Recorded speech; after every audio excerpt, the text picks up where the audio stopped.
Hi guys, welcome to my YouTube channel. അങ്ങനെ നമ്മുടെ കാറ്റത്തെ കിളിക്കൂടി ഒരുപാട് പ്രതീക്ഷയോട് കൂടെ പോയിട്ട് നിധിക്ക് ജോലി കിട്ടാത്ത അവസ്ഥ വരികയാണ് കേട്ടോ. അതിന് കാരണക്കാരൻ അവൾ ഏറ്റവും വെറുക്കുന്ന സൂര്യ തന്നെയാണ്. സൂര്യനെ കണ്ട ദേഷ്യവും അപമാനവും പകയും അതുപോലെ തന്നെ ജോലി കിട്ടാത്ത സങ്കടം എല്ലാം കൂടി ആയിട്ട് അവൾ പുറത്തേക്ക് വരികയാണ്. പുറത്താണെങ്കിലും നമ്മുടെ സുധീഷ് നിധിക്ക് ജോലി കിട്ടി എന്നുള്ളൊരു വാർത്ത കേൾക്കാനായിട്ട് കാത്തിരിക്കുകയാണ് കേട്ടോ. പക്ഷെ അവളുടെ ഫേസിൽ സന്തോഷമൊന്നുമില്ല, പകരം എന്തോ ഒരു തരം വികാരമാണ് നിറഞ്ഞിരിക്കുന്നത്. എന്നിരുന്നാലും അവനിങ്ങനെ ചോദിച്ചുകൊണ്ടേ ഇരിക്കുകയാണ്. പക്ഷെ അവളൊരു മറുപടിയും കൊടുക്കുന്നില്ല. അപ്പോൾ അവൻ പറയുന്നുണ്ട്, ഓ ജോലി കിട്ടി ചാടിയായിരിക്കും, എനിക്ക് ഉറപ്പായിരുന്നു എന്നെ ആദ്യം വെറുക്കുന്നു, അങ്ങനെയൊക്കെ ഓരോന്ന് പറയണം. പക്ഷെ അവൾ മൈൻഡ് ചെയ്യാതെ കാറിൽ കയറിയിരിക്കുകയാണ് കേട്ടോ. അപ്പോൾ അവൻ മനസ്സിൽ വിചാരിക്കുന്നുണ്ട്, എന്ത് പറ്റി, മുഖത്ത് അത്ര തെളിച്ചൊന്നുമില്ലല്ലോ. അങ്ങനെ അവൻ കാറ് കയറിയിട്ട് അവളോട് ചോദിക്കുകയാണ്, എന്താ പ്രശ്നം, എന്തെങ്കിലും പ്രശ്നമുണ്ടോ, അല്ലെങ്കിൽ ജോലി പോയോ, കിട്ടിയില്ലേ? അപ്പോൾ അവൾ തലയാട്ടുന്നുണ്ട് ഇല്ലാന്ന്. അത് കേട്ടപ്പോൾ അവൻ പൊട്ടിച്ചിരിക്കുകയാണ് കേട്ടോ. എന്നിട്ട് പറയുന്നുണ്ട്, ഓ എന്തൊക്കെ ആയിരുന്നു എന്നൊക്കെ പറഞ്ഞിട്ട്. എന്നിട്ട് പിന്നെ അവളെ മോട്ടിവേറ്റ് ചെയ്യുന്നുണ്ട്, നീ എന്തിനാ ടെൻഷൻ ആവുന്നേ, നിനക്ക് ഈ ജോലി ഇല്ലെങ്കിൽ അടുത്ത ജോലി കിട്ടും, ഓക്കെ എന്താ പ്രശ്നം അത് പറ. അപ്പോൾ അവൾ പറയുന്നുണ്ട്, അവിടെ കങ്കാരുണ്ടായിരുന്നു. അത് കേട്ടപ്പോൾ അവനൊന്ന് ഞെട്ടുന്നുണ്ട്. എന്നിട്ട് പറയുന്നുണ്ട്, ഏത്, ആ ആഫ്രിക്കൻ കങ്കാരു സൂര്യോ, ആ അതെ അവൻ തന്നെ. അത് കേട്ടപ്പോൾ സുധീഷ് ചോദിക്കുന്നുണ്ട്, അതെങ്ങനെ? അപ്പോൾ അവൾ പറയുന്നുണ്ട്, ഈ കമ്പനി അയാളുടെ സുഹൃത്തിൻ്റെ ആണ്, അതിലൊരു പാർട്ട്ണർഷിപ്പ് ഇയാൾക്കും ഉണ്ടല്ലോ. എനിക്ക് തോന്നുന്നത് ഇന്റർവ്യൂവിൽ ഞാൻ സെലക്ട് ആയപ്പോൾ മനഃപൂർവ്വം എന്നെ അപമാനിക്കാൻ വേണ്ടിയിട്ട് വിളിച്ചു വരുത്തിയതാണെന്നാണ്. എനിക്ക് അയാളെ കാണുന്നതേ ഇഷ്ടമല്ല. അയാളുടെ സംസാരം കേട്ടപ്പോഴും എനിക്ക് ദേഷ്യം വരാം. ഇയാളെന്തിനാ എന്നെ വിടാതെ പിടിച്ചു നിൽക്കുന്നത്? എന്നിട്ട് എന്തൊക്കെയോ പറഞ്ഞു. അയാളെ ഞാൻ കല്യാണം കഴിച്ചിരുന്നെങ്കിൽ ഞാനിപ്പോൾ ക്യൂനായിട്ട് ജീവിച്ചേനെ. കമ്പനികൾ തോറും ഇങ്ങനെ ഇന്റർവ്യൂ ചെയ്യേണ്ടായിരുന്നു. ആ ബാക്കിയൊക്കെ ഞാൻ തട്ടി തെറിപ്പിച്ചില്ലേന്ന്. അയാൾക്ക് ഞാൻ എങ്ങനെ ആയാലും എന്താ, എനിക്ക് അറിയില്ല, എനിക്ക് ദേഷ്യം വരുന്നു സുധീഷ്. ഇതെല്ലാം കേട്ടപ്പോഴേക്ക് സുധീഷിന് നന്നായിട്ട് ദേഷ്യം വരുന്നുണ്ട് കേട്ടോ. നീ ഇവിടെ ഇരിക്കുന്നിതി, ഞാൻ എന്തായാലും ഇപ്പം വരാമെന്ന് പറഞ്ഞിട്ട് സുധീഷ് കാറ് തുറന്ന് പോകാൻ നിൽക്കുകയാണ്.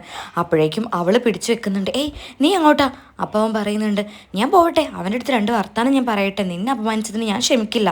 അത് കേട്ടപ്പോൾ അവൾ പറയുന്നുണ്ട്, ഒന്ന് നിർത്ത് സുധീഷ്, വേണ്ട, എന്തിനാണ്, അതൊരു ഓഫീസാണ്, നമുക്ക് പ്രശ്നം ഉണ്ടാക്കാനുള്ള ഏരിയ ഇല്ല, അത് പിന്നീട് വലിയ പ്രശ്നമാവും. അത് കേട്ടപ്പോൾ അവൻ സമ്മതിക്കുന്നില്ല, ഞാൻ എന്തായാലും പോവും, അല്ലെങ്കിൽ വേണ്ട ഞാനിവിടെ വെയിറ്റ് ചെയ്തോളാം, അവൻ ഇങ്ങോട്ട് വരട്ടെ. അപ്പോഴും അവൾ പറയുന്നുണ്ട്, പ്ലീസ് എനിക്ക് എങ്ങനെയെങ്കിലും ഇവിടുന്ന് പോയാൽ മതി, അതൊക്കെ വലിയ പ്രശ്നമാവും സുധീഷ്, നമുക്ക് ഇവിടുന്ന് പോവാം. ശരി, താൻ ടെൻഷൻ ആവണ്ട, നമുക്ക് പോവാം, എന്നാലും ഒരെണ്ണം പൊട്ടിക്കാതെ. അപ്പോൾ അവൾ പ്ലീസ് എന്ന് പറഞ്ഞിട്ട് കെഞ്ചാണ് കേട്ടോ. അങ്ങനെ പിന്നെ അവൻ മനസ്സോടെ കാർ എടുക്കുന്നുണ്ട്. അങ്ങനെ കാറിൻ്റെ ഉള്ളിൽ നിശബ്ദതയാണ് കേട്ടോ. നിധി ഒന്നും മിണ്ടുന്നില്ല. അവൾ ആകെ വിഷമത്തിലാണ്. കാരണം അത്ര ഹോപ്പോട് കൂടി പോയൊരു കാര്യമാണല്ലോ അവൻ കാരണം, അതും അവൾ ഈ ലോകത്ത് ഏറ്റവും വെറുക്കുന്ന ഒരാൾ കാരണം ഇല്ലാതായത്. അതിൻ്റെ എല്ലാതര ടെൻഷനും പകയും ദേഷ്യവും ഒക്കെ അവളുടെ മുഖത്ത് കാണുന്നുണ്ട്. അവളൊന്നും മിണ്ടുന്നില്ല. അവൾ അപ്സെറ്റാന്ന് കണ്ടപ്പോൾ സുധീഷ് പറയുന്നുണ്ട്, നിധി താൻ എന്തിനാ അത് ആലോചിക്കുന്നത്, ഒന്ന് കൂളാക്, ഇതല്ലെങ്കിൽ അടുത്ത ജോലി നമുക്ക് കിട്ടിയിരിക്കും. അപ്പോൾ അവൾ പറയുന്നുണ്ട്, പറയാനൊക്കെ എളുപ്പമാണ് സുധീഷ്, പക്ഷെ കിട്ടണ്ടേ. അത് കേട്ടപ്പോൾ അവൻ പറയുന്നുണ്ട്, പറയാൻ എന്തെളുപ്പം, അതൊക്കെ എളുപ്പം തന്നെയാണ്. അന്ന് സുഭാഷ് ചേട്ടൻ്റെ കല്യാണം മുടങ്ങിയപ്പോൾ നീ പറഞ്ഞില്ലേ നല്ല ബന്ധം സുഭാഷ് ചേട്ടന് കിട്ടുമെന്ന്, അത് വെറുതെ പറഞ്ഞതാണോ? അല്ലല്ലോ, ആത്മാർത്ഥമായിട്ട് പറഞ്ഞതല്ലേ. അതുപോലെ തന്നെയാണ് ഞാൻ പറയുന്നത്, നിനക്ക് എന്തായാലും ഇതിലും നല്ലൊരു ഓപ്പർച്യൂണിറ്റി കിട്ടും. ഇപ്പം ഞങ്ങളെ കേസിലാണെങ്കിലും ഒരു കാർ ഡ്രൈവറായിട്ട് കയറണമെങ്കിൽ എത്രമാത്രം കഷ്ടപ്പെടണം. നീ ഒരു ആർക്കിടെക്റ്റ് അല്ലേ, അപ്പോൾ അടുത്ത അവസരം വരില്ലേ. അത് കേട്ടപ്പോൾ അവൾ പറയുന്നുണ്ട്, അതല്ല സുധീഷ്, ഞാൻ എത്രമാത്രം സ്വപ്നം കണ്ടതാ, എല്ലാം പോയില്ലേ. ഞാൻ എല്ലാവരോടും എന്തൊക്കെ പറഞ്ഞതാ, പക്ഷേ ഇനിയിപ്പോൾ ഞാൻ അവരുടെ ഫേസിൽ എങ്ങനെ നോക്കും. അത് കേട്ടപ്പോൾ അവൻ പൊട്ടിച്ചിരിച്ചിട്ട് പറയുന്നുണ്ട്, എന്ത്, നമ്മുടെ വീട്ടുകാരെയോ, അവരങ്ങനെയൊന്നും വിചാരിക്കില്ല നിധി, ഞങ്ങളൊക്കെ എത്രമാത്രം നാണക്കേടും അപമാനവും ഒക്കെ സഹിച്ചാന്നറിയോ. അപ്പം ഞങ്ങൾക്ക് അങ്ങനെയൊന്നും തോന്നില്ല. ഞങ്ങളെ പണ്ട് മലയാളം പഠിപ്പിച്ചൊരു സാറുണ്ടായിരുന്നു, ആ സാർ എപ്പോഴും പറയായിരുന്നു, ജയിച്ചിടം വിട്ട് പോരണം, തോറ്റിടത്തേക്ക് മടങ്ങണം എന്ന്. ആദ്യം അത് കേൾക്കുമ്പോൾ എനിക്ക് നല്ല ദേഷ്യമൊക്കെ വരുമായിരുന്നു കേട്ടോ.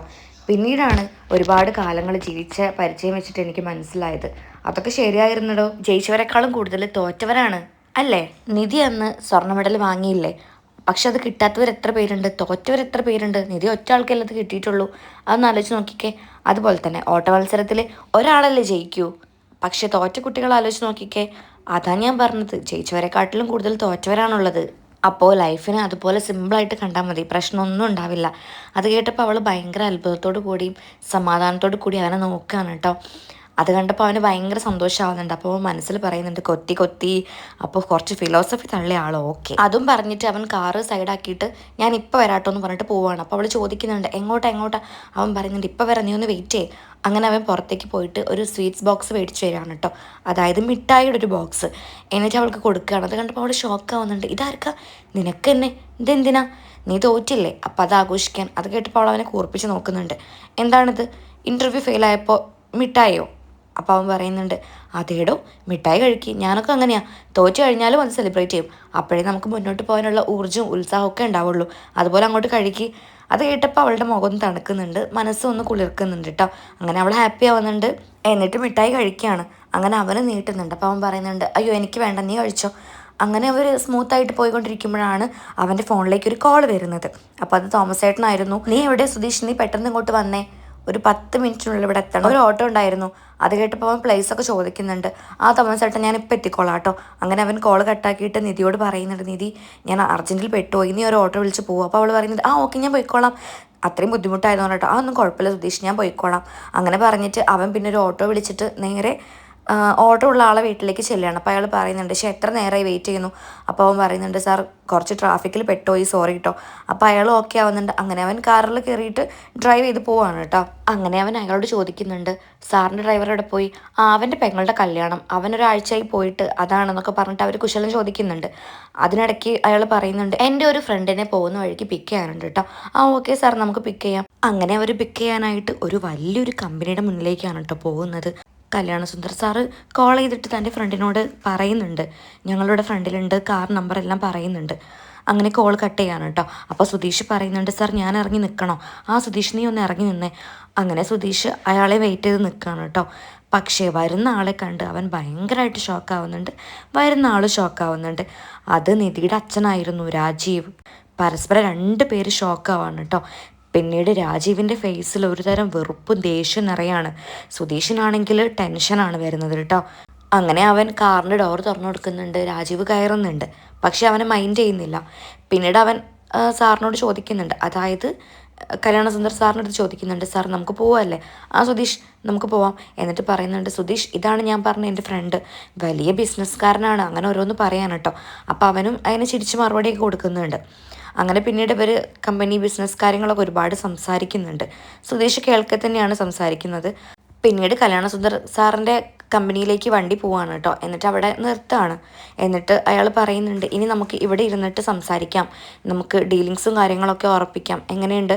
അത് കേട്ടപ്പോൾ രാജീവ് പറയുന്നുണ്ട്, ഇന്ന് എന്തായാലും ഇല്ല, ഞാൻ ആലോചിച്ച് പറയാം, ഇന്ന് എനിക്കെന്തോ ഒരു സുഖമില്ല. അത് കേട്ടപ്പോൾ രാജീവിനോട് അയാൾ ചോദിക്കുന്നുണ്ട്, അല്ല എന്തെങ്കിലും പ്രശ്നമുണ്ടോ? അയ്യോ പ്രശ്നമൊന്നുമില്ല, പക്ഷേ ഞാൻ ഓക്കെ അല്ല, ഒരു സുഖമില്ല, ഞാൻ എന്തായാലും പോയിക്കോട്ടെ, ഞാനിവിടെ ഇറങ്ങാം. അത് കേട്ടപ്പോൾ അയാൾ പറയുന്നുണ്ട്, വേണ്ട വേണ്ട, സുധീഷ് ആക്കി തരും, സുധീഷെ ഒന്നാക്കി കൊടുക്കടാ.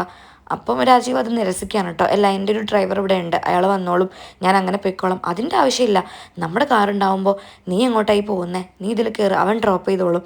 അത് കേട്ടപ്പോൾ സുധീഷ് പെട്ട അവസ്ഥയിലായിട്ടോ. അങ്ങനെ പിന്നെ സുധീഷ് വണ്ടി എടുക്കുകയാണ്. രാജീവാണെങ്കിൽ മിററിലൂടെ സുധീഷിനെ നന്നായിട്ട് കൂർപ്പിച്ച് നോക്കുന്നുണ്ട് കേട്ടോ. അവനും കള്ളനോട്ടൊക്കെ നോക്കുന്നുണ്ട്. അത് കഴിഞ്ഞ് പിന്നെ ഒന്ന് ശ്വാസം എടുത്തിട്ട് സുധീഷ് ചോദിക്കുന്നുണ്ട്, എന്തൊക്കെയാണ്, സുഖമല്ലേ അവിടെ എല്ലാവർക്കും? അത് കേട്ടപ്പോൾ രാജീവ് ആദ്യമൊന്നും മിണ്ടുന്നില്ല.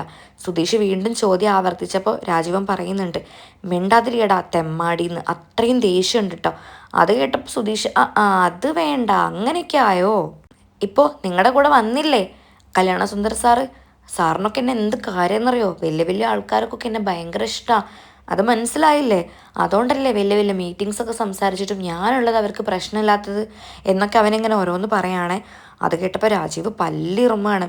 എന്നിട്ട് പറയുന്നുണ്ട്, എട്ടും പൊട്ടും തിരിയാത്തൊരു കുട്ടീനെ ചതിച്ചവനല്ലടാ നീ അധികം സംസാരിക്കരുത്.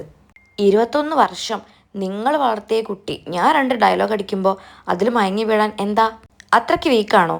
ആ ചോദ്യം കേട്ടപ്പോൾ രാജീവിൻ്റെ തല കുനിയുന്നുണ്ട് കേട്ടോ. എന്നാലും ദേഷ്യത്തിനൊരു കുറവുമില്ല.